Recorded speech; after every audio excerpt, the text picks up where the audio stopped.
Welcome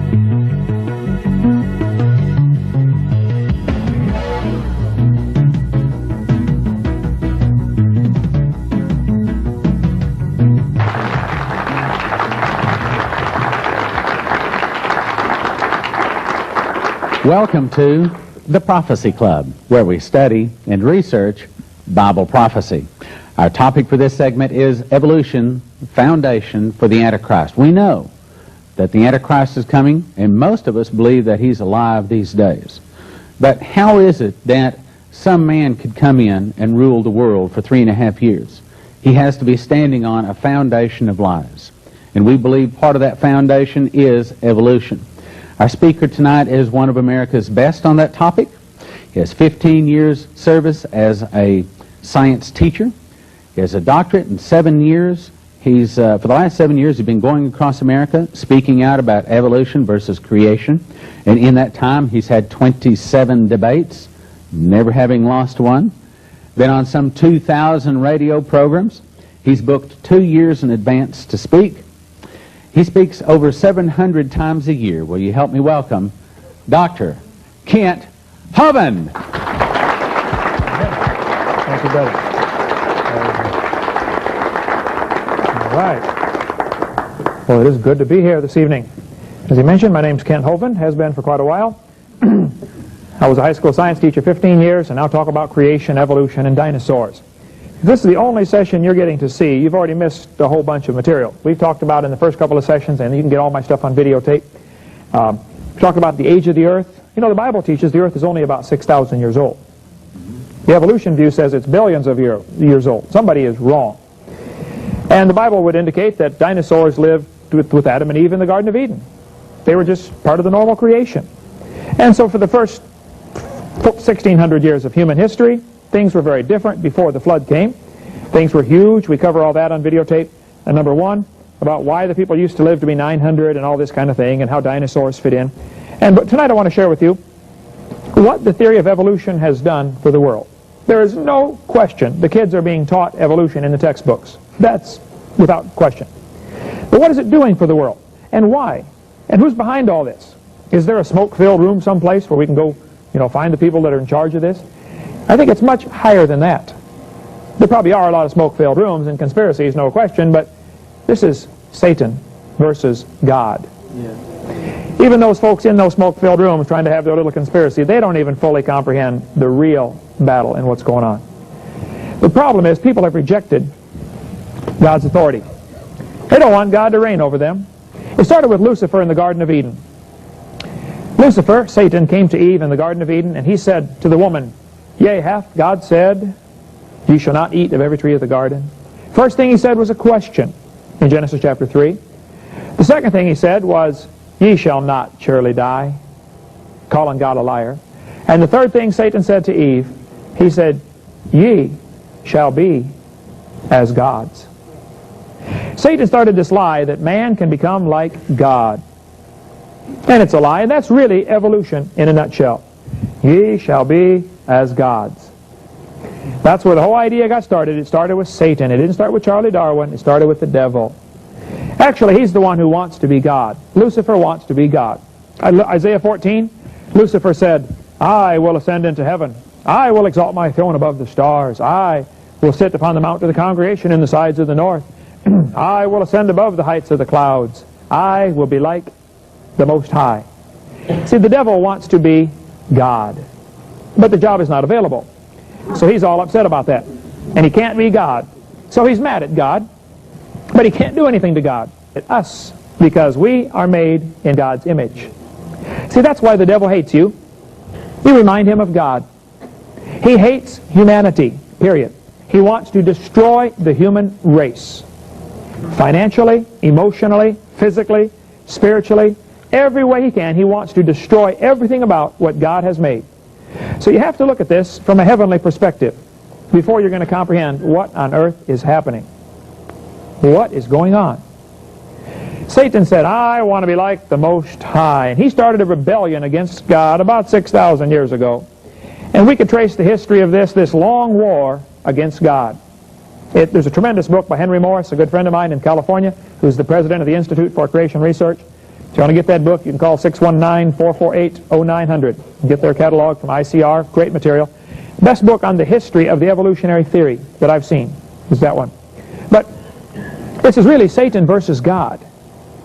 There have been different groups down through history that have come to the forefront and, taken over for Satan or tried to work with Satan very closely, and there are some today doing the same thing. We could talk about how the Babylonians had an early form of evolution taught, that they thought they were going to become like God. And there have always been people who taught this evolution theory. But it's a philosophy that is destructive. Satan comes and disguises himself like an angel of light.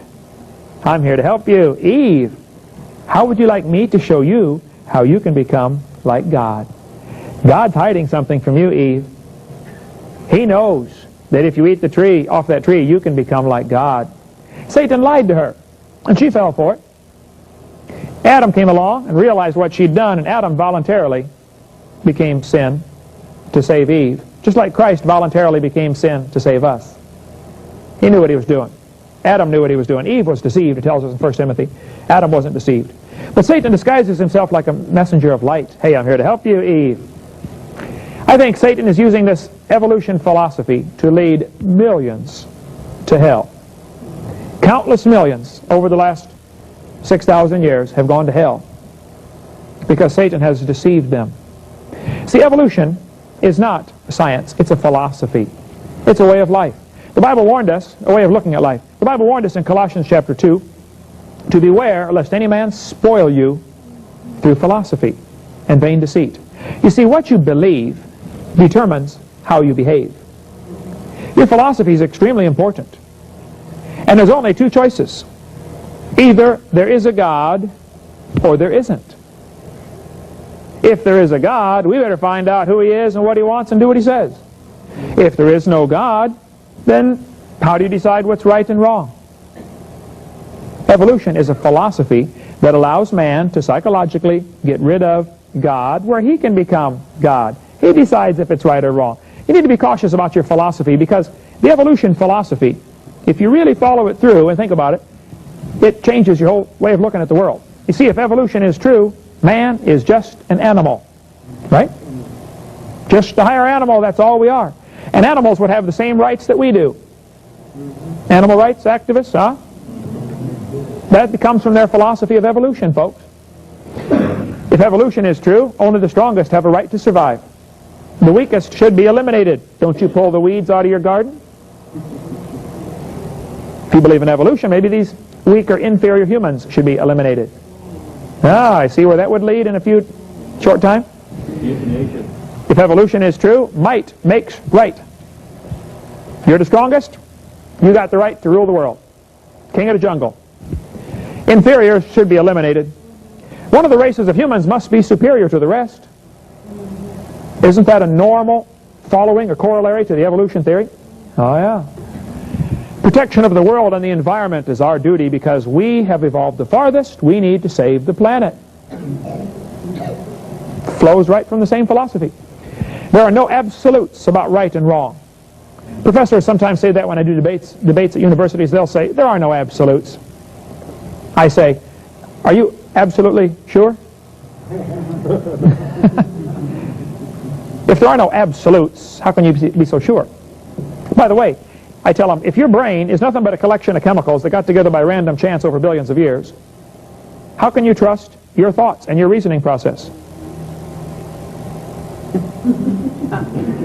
Wow, think about that one. How do we decide what's right and wrong? I spoke at a public school. I get into lots of public schools. I did about 100 last year. I spoke at a public school in Pennsylvania. The auditorium would only hold 300. We had 900 kids, so they brought them in 3 shifts for me. One of the groups came in. A kid sat on the second row, a senior at the high school. He said, Mr. Hovind, I'm an atheist. I said, really? He said, yep, there is no God. I said, well, let me ask you a question, son. Do you know everything? He said, well, no, of course not. I said, well, do you know half of everything? He said, well, no. I said, okay, well, let's pretend that you know half of everything. Is it possible that God exists in the other half you don't know? Brand new thought. I said, by the way, son, if you're an atheist, let me ask you a question. How do you decide what's right and wrong? He said, oh, that's easy. I decide if it's right or wrong. He said, I'm the God of my own universe. I said, boy, I'm glad to hear that, because I'm going to shoot you in 5 minutes. He said, you can't do that. I said, yeah, I can.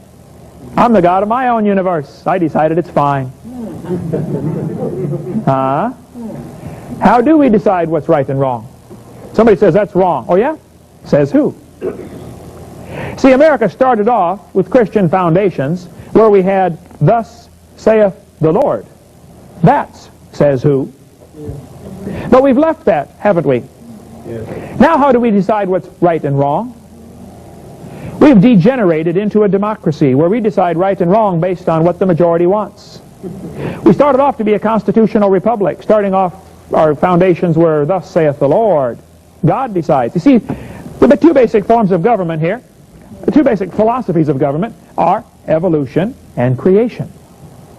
If evolution is true, laws come from man's opinion. And you get your rights from the government. The government decides if you have the right to travel, if you have the right to do this. All of your rights come from the government.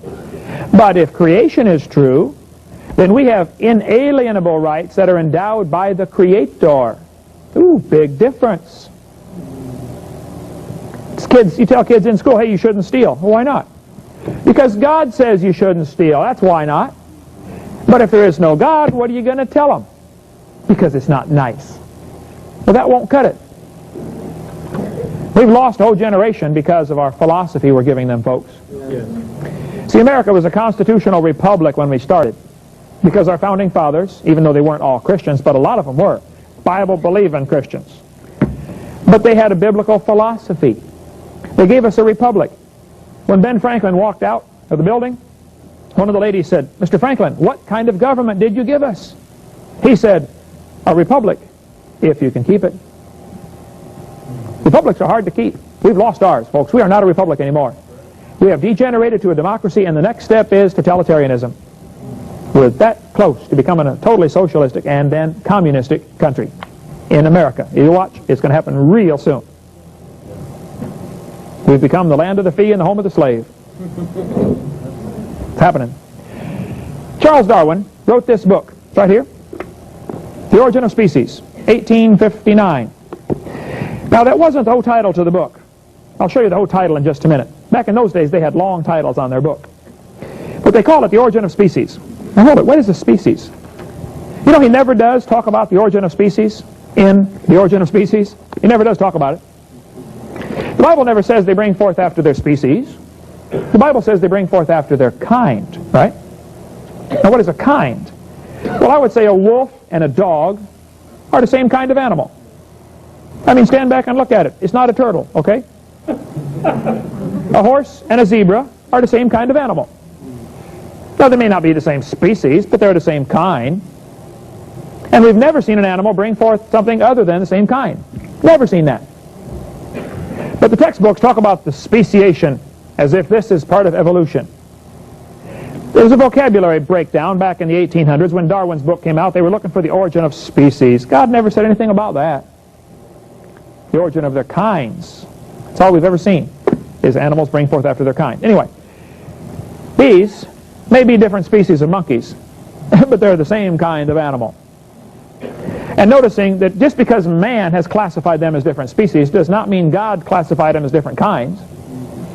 And it might be that each of these came from a common ancestor. I wouldn't argue about that. But it's still the same kind of animal. That doesn't prove we all came from a rock, does it?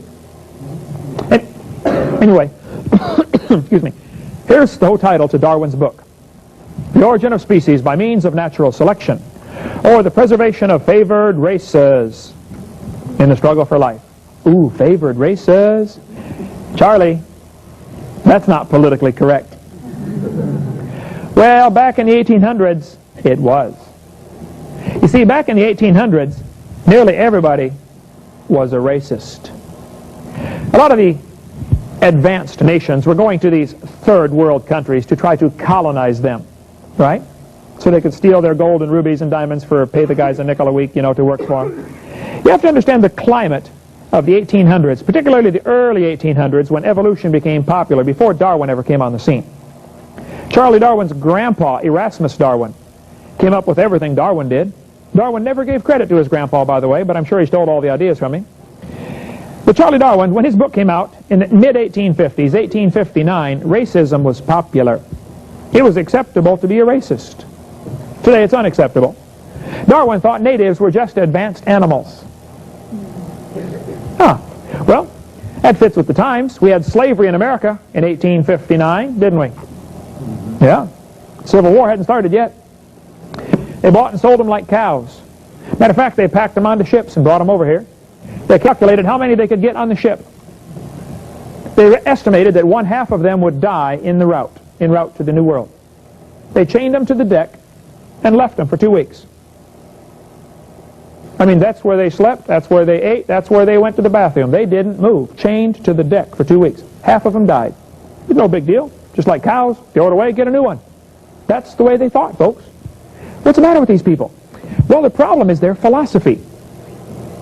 They think these people are inferior, and you always act according to your belief. What you believe is extremely important. But be careful what philosophy you have. Man, if your slave gets out of line, beat him. If he dies, oh well, go buy another one, right? Wasn't that the attitude? That these people are inferior? By the way, that's still the attitude of some groups today in America, like the KKK. I met a fellow from the KKK one time. We got talking about, I had a bus route in an all-black neighborhood, brought kids to church, had a wonderful time. Very friendly folks, get invited in. I mean, 17 years I drove a bus, church bus in a black neighborhood.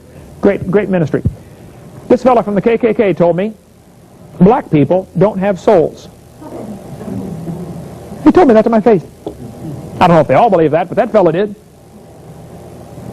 Racism was prevalent during the mid-1800s, and when Darwin's book came out, at last, a scientific justification for what we've been doing already.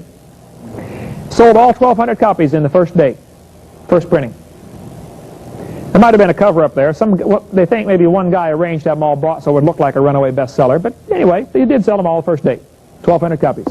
Had to reprint it. Racism was popular. Darwin also thought women were inferior. Charlie Darwin said, "A married man is a poor slave, worse than a Negro." If a professor said that today in your local university, how long would he keep his job? Or his life? And yet Darwin is considered one of the saints, isn't he? He was a racist and a chauvinist. By the way, he finally married his first cousin, Emma Wedgwood. Nobody else would marry him. Would you marry this guy? Strange man. These two folks had an interesting job. Back about the turn of the century back here, between 18 and 1900, Darwin's theory had become very popular. 1859, the book came out, and many people began pushing it and promoting it. Thomas Huxley and, lots of folks were pushing this evolution theory. And it kind of took over the world in the next 20 years. The world was ready for it anyway. They were looking for a way to get rid of God. There was the right climate when Darwin came along. But Darwin said we should find thousands and millions of missing links. Well, they couldn't find any. So it became very popular to look for missing links. These two folks went to Australia, and they got the Australian Aborigines and said, you know what, that looks like a missing link. Their jaws are bigger. Well, the reason their jaws are bigger is because the Aborigines don't use hardly any tools, and they use their jaws like a vise to clamp down on stuff. When they want to strip the bark off a tree branch, they clamp on it and pull the bark off. You use your jaw muscles a lot like that. The muscle pulls on the bone responds by getting bigger. Any bodybuilder will tell you the more you build your muscles, the bigger the bones get. So the Aborigines have big jaw bones because they use their jaws a lot. That's why. But these guys thought, no, they're a missing link. So they went down to, the whole article's right here, published in Creation magazine, Creation Ex Nihilo. This is the 1992 March to May edition about what happened to the people in Australia, the Aborigines, Darwin's body snatchers. They went down and began robbing the graves of the Aborigines because they could sell the bones as museum displays. Pretty soon they ran out of graves to rob, so they started shooting the Aborigines. They rounded them up and shot them. The police were involved in this. A missionary, a New South Wales missionary, was the horrified witness to the slaughter by mounted police of a group of dozens of Aborigines, men, women, and children. 45 heads were then boiled down and the best 10 skulls packed off for overseas. Here's the article right here. Shot them, cut their heads off, boiled them down, and sold the bones. Why? Well, the Smithsonian was buying a bunch of them. They have 33,000 in their basement right now. You could make big money. If you had a human skull that looked slightly deformed for some reason, man, it'll sell big. They were desperate for evidence for evolution. That's what happened, folks, back about the turn of the century, looking for these missing links. Matter of fact, they got pretty desperate. They took a fellow named Ota Benga away from his wife and family, 2 kids, and put him in a cage with chimpanzees. He was a pygmy from Africa. He was part of an evolution display. Did you know in 1904, in the St. Louis World's Fair, they had pygmies as an evolution display? Go to the St. Louis Zoo. Ask them, hey, where was the pygmy display set up? They'll show you.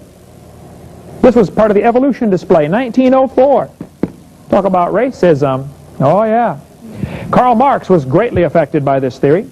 Karl Marx developed his theories about the same time Darwin was developing his.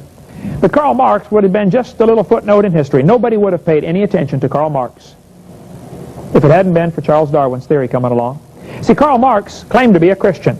I don't know if he was or not, but at age 17, he wrote a beautiful paper about how much he loved the Lord.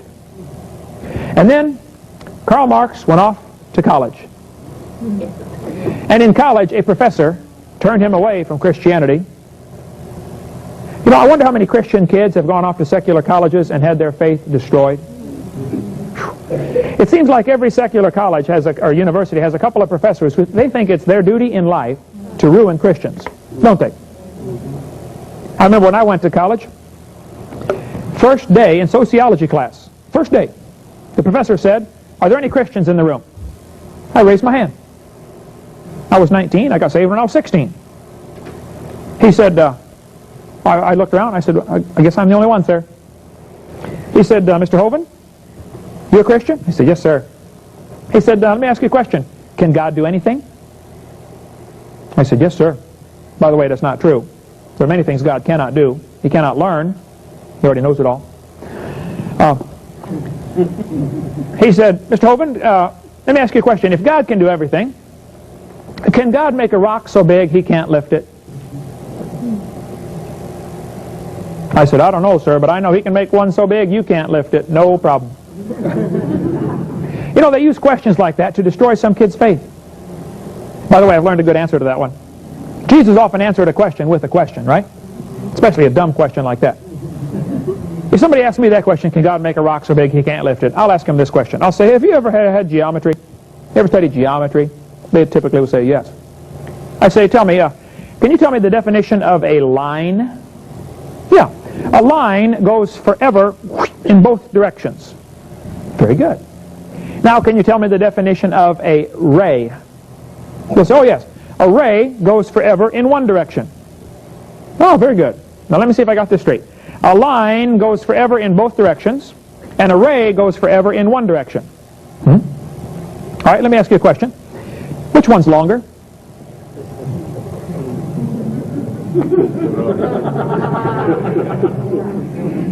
You tell me which one's longer, and I'll tell you about the rock. Ah, yeah. But there are professors who think it's their duty in life to destroy every Christian that comes through their class. They're out there, folks. And I don't recommend you send your kid off to a secular university unless you're positive they can handle it, because an awful lot of them don't handle it. Awful lot of them get ruined. Bunches of them. You say, yeah, but if he goes to a Christian college, he won't be able to get a good job. Oh, now we know what's important to you, don't we? George. Oh, Abe. My wife didn't find that one. Now we know, don't we? Money more important? Yeah. Well, Karl Marx